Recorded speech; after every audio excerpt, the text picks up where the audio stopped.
It's Big 12 Championship Week, and we have got you covered with a preview and a prediction at HeartlandCollegeSports.com. I'm Pete Mundo. Welcome into the show. And yes, we're talking about the Big 12 Championship game. Can you believe it? It is here. We will have staffers from Heartland College Sports in Arlington for the game on Saturday. It is Arizona State and Iowa State. Our guys, Derek Duke and Matthew Postins, will be there at the game. So looking forward to that. Listen, I used to go every year, but then my daughter was born, my first daughter, oldest of three, was born on December 6th.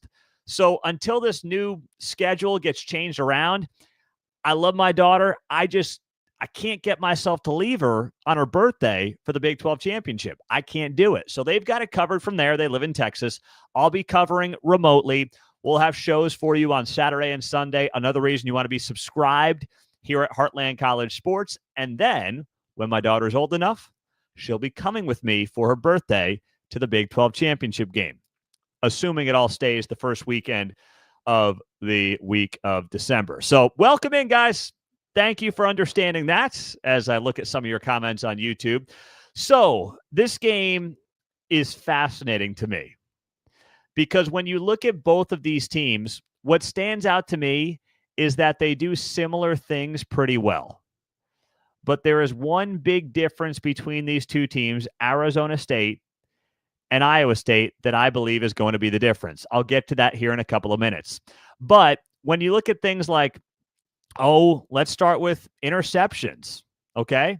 Well, both these teams are very high up the Big 12 list in that category. Iowa State and Arizona State are tied for second in the Big 12 behind BYU with 14 interceptions.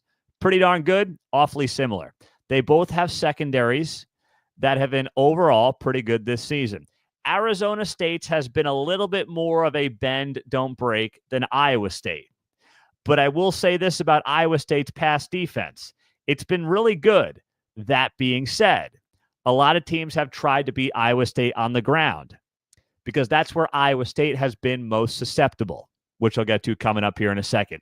So that's the big thing that stands out for me on that side of the ball.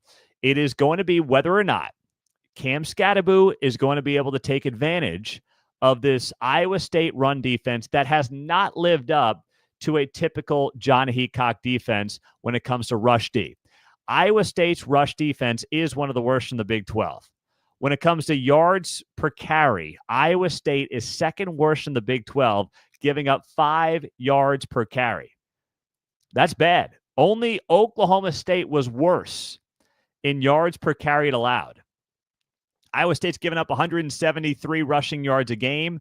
That is also third worst in the Big 12 Conference. Meantime, you look at Arizona State. And in every rushing category, Arizona State ranks in the top 3, 4, or 5 when it comes to rushing yards per game, rushing touchdowns, yards per carry. So if Cam Skattebo is able to get that ground game going early for Arizona State, and I thought that he got snubbed for Big 12 Offensive Player of the Year, then Arizona State is going to have a great chance to win this game, right? Now, on the other side, can Iowa State get the pass game going? Can they get it going early, and can they get it going often? That's going to be the question for me in this game, and that will mean if they can do it, if they can do that and do it very well, quickly, and effectively, then Arizona State's not the team that wants to be playing from behind. If they get this tandem at wide receiver of Jaden Higgins and Jalen Knoll going early, then Rocco Beck is going to start feeling himself. He's going to be able to mix in the run game with Hampson and Sama and Jackson and those guys. And Iowa State could run away with this thing if that offense gets humming early. Obviously, weather is not going to be a factor with the game being at Jerry World, right? Conditions are going to be perfect. So right out of the gates, who do I think that favors? That favors Arizona State. Arizona State does not want to play outside at like Arrowhead Stadium, right? They don't want to play in Ames, Iowa, where it's 17 degrees with a -2 wind chill or something like that.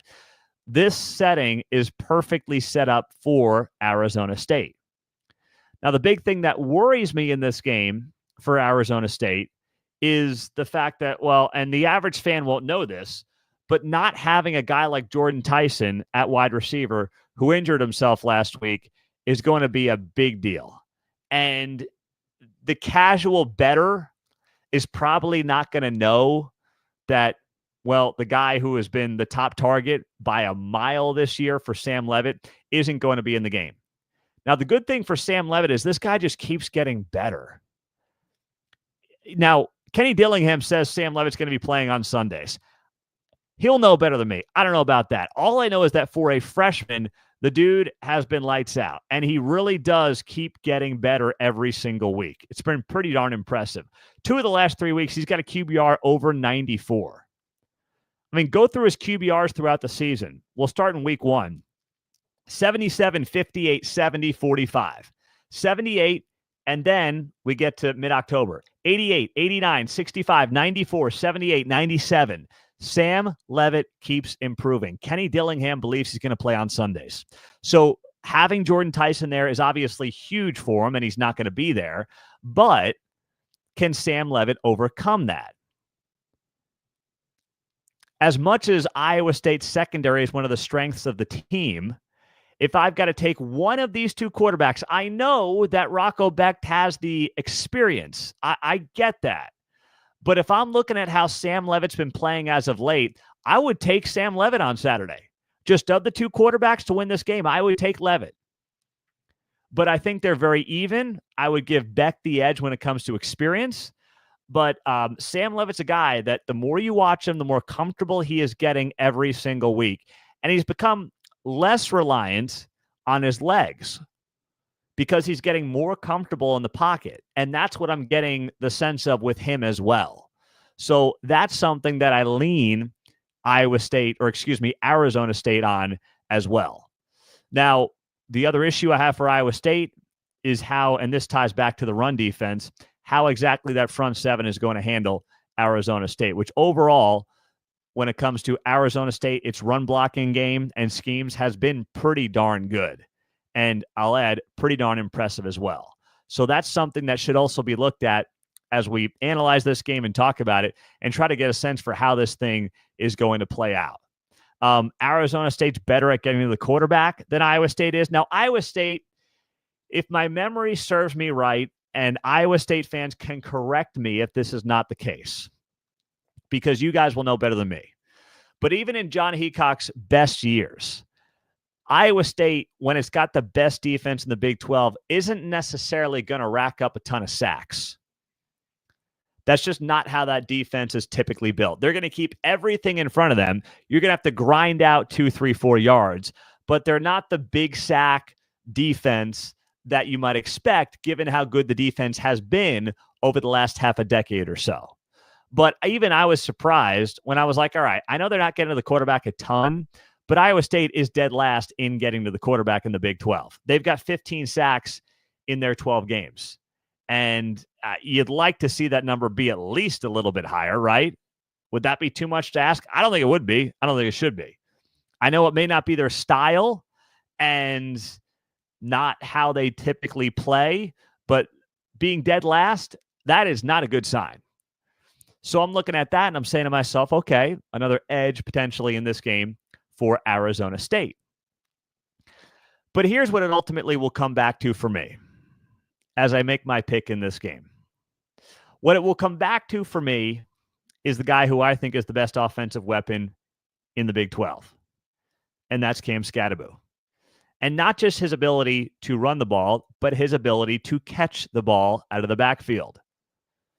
He had almost 500 receiving yards this year. That was second on the team behind Jordan Tyson, who's, of course, injured for the game. I expect that number to increase. And then I look at it, and you know what else I'm saying to myself? I'm sitting here and I'm saying to myself, here is an Arizona State team that runs the ball over 60% of the time. That is top 15 in all of college football. They want to run the ball. And they get to go up against an Arizona State team or against an Iowa State team that has struggled all year in stopping the run. And now you're going to be on a fast track in Arlington. That right there is enough to suggest to me that Arizona State is going to and can win this game and will win this game. And I've got Arizona State taking this one on Saturday, 27-24 over the Iowa State Cyclones.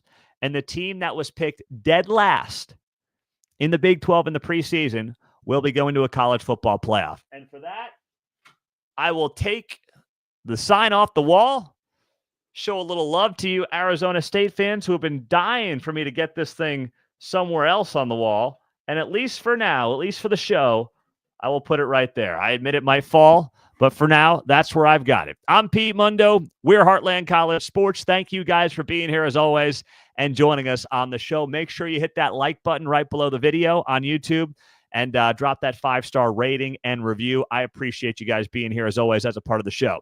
Now the question will become, will the Big 12 champion be able to leapfrog Boise State if Boise beats UNLV?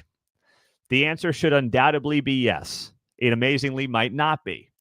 Brett Yormark had a video press conference this week where he addressed some of this with the media. And by the way, I did talk to Brett Yormark's people. I tried to get him on the show. He wanted to do a media-wide kind of video conference, which is what he did instead. And I respect that. I still think this platform is important for him, but I will save that for another day. There were some key quotes that Brett Yormark gave in this press conference that I want to share with you guys. The one that really stood out, logos over resumes.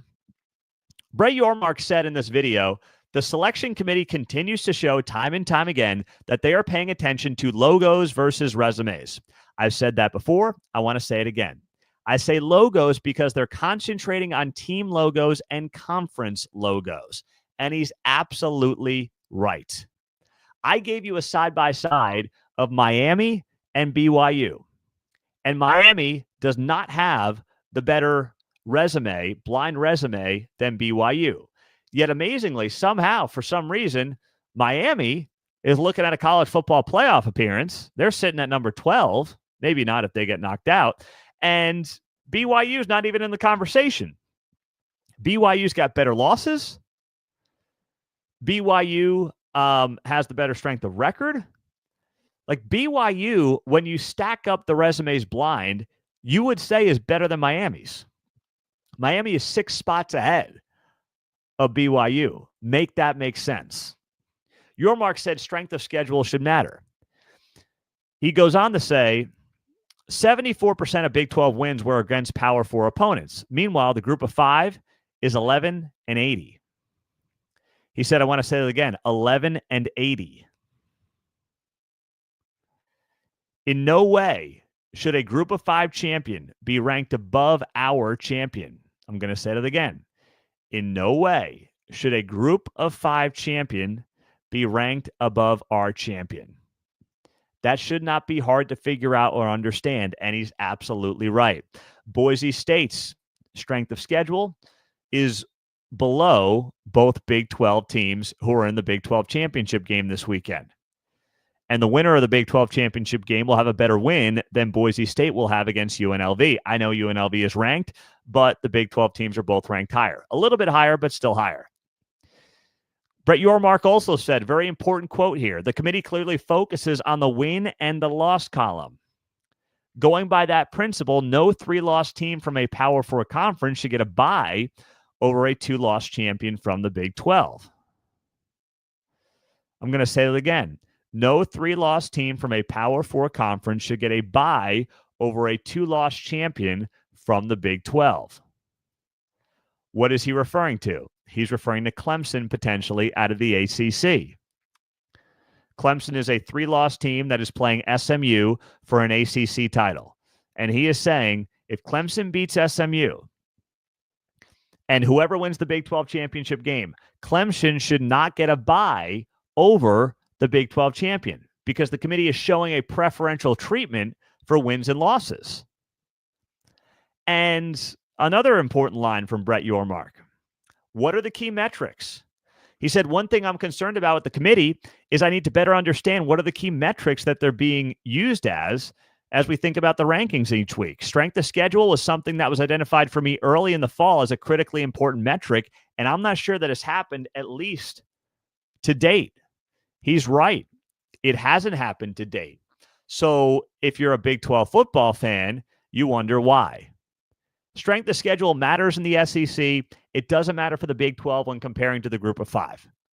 The committee is all about the SEC and the Big Ten. And I have been saying this for 10 years. I'm not here to feel vindicated. I'm not here looking for a victory lap. I'm just here telling you that I know many of you are new to this show. And I'm glad you're here, and I hope you're subscribed. But as someone who has been following this college football playoff on behalf of the Big 12 for 10 years, it has been evident since day one. And when the playoff expanded, I firmly believed that what it was going to do was just try to make this thing the SEC and Big Ten invitational. And that's exactly what it's turning into. They are finding every which way and every which reason to give the benefit of the doubt to the SEC and the Big Ten teams. There's no rhyme or reason to have Alabama at number 11.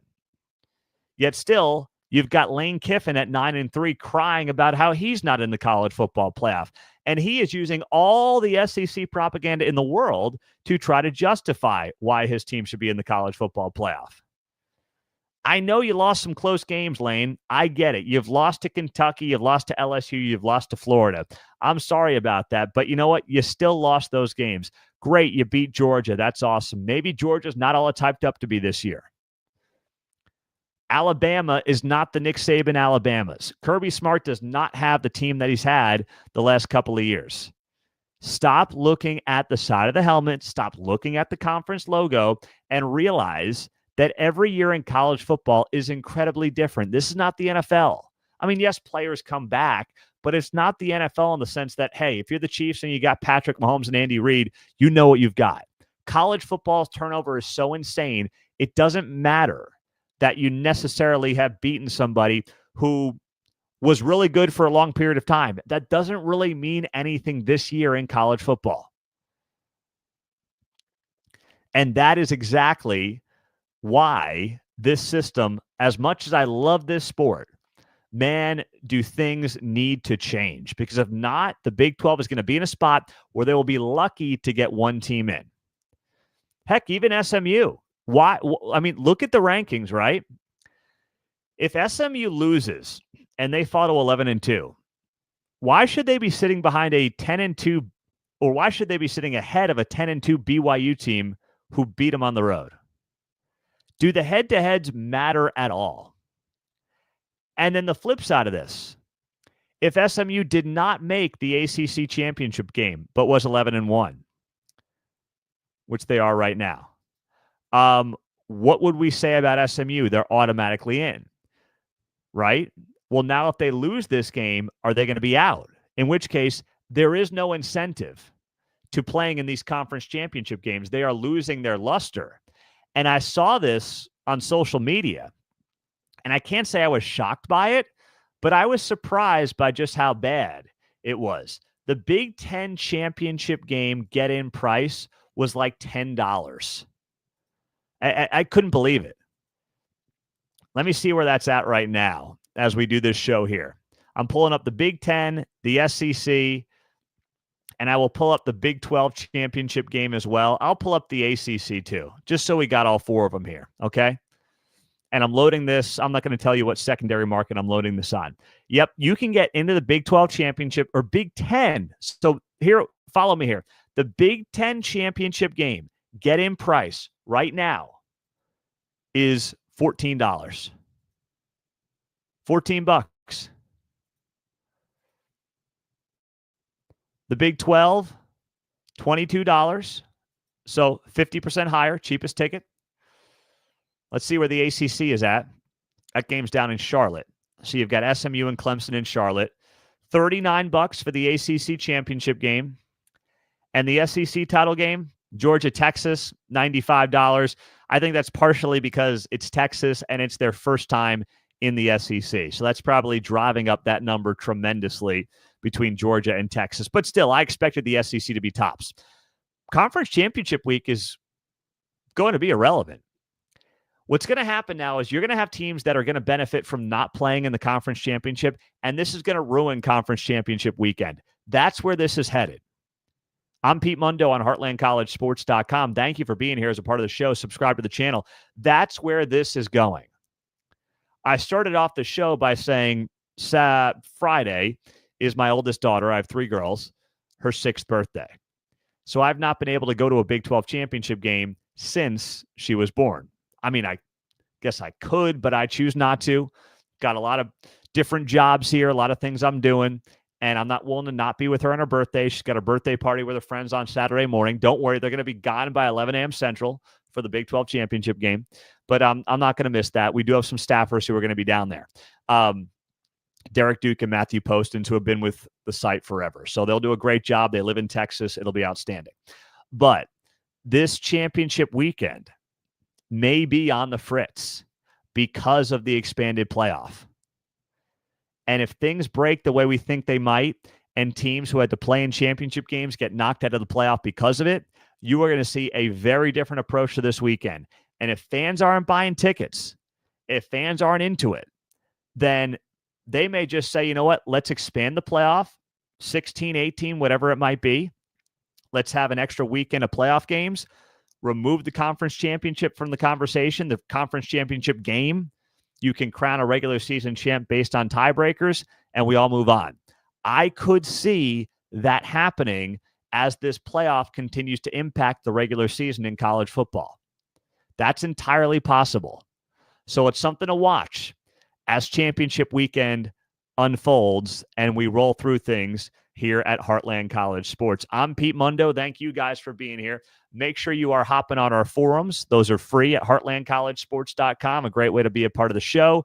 And also just join other Big 12 fans who are going to be at the game this weekend. If your team stinks, trust me, there's a lot of fans who are on our forums whose teams are just awful and they're looking for, a shoulder to cry on, so to speak. So we have a good time. And we'd love to see you on there. They're free. We don't ask you for, anything like that. It's just a cool way to, meet other fans, meet other Big 12 folks who want to be a part of our growing community at Heartland College Sports. You guys are awesome. Thank you for being here. Share the show with a friend and drop that 5-star rating and review on the podcast and subscribe on YouTube. It's going to be a great game on Saturday. Enjoy it, Iowa State fans. You couldn't really go 4 years ago. Remember, Iowa State fans were stuck because it was the COVID year they got to the Big 12 title game. So it was like half empty. You guys can pack it. And Arizona State fans, your first year in the Big 12, don't be shy.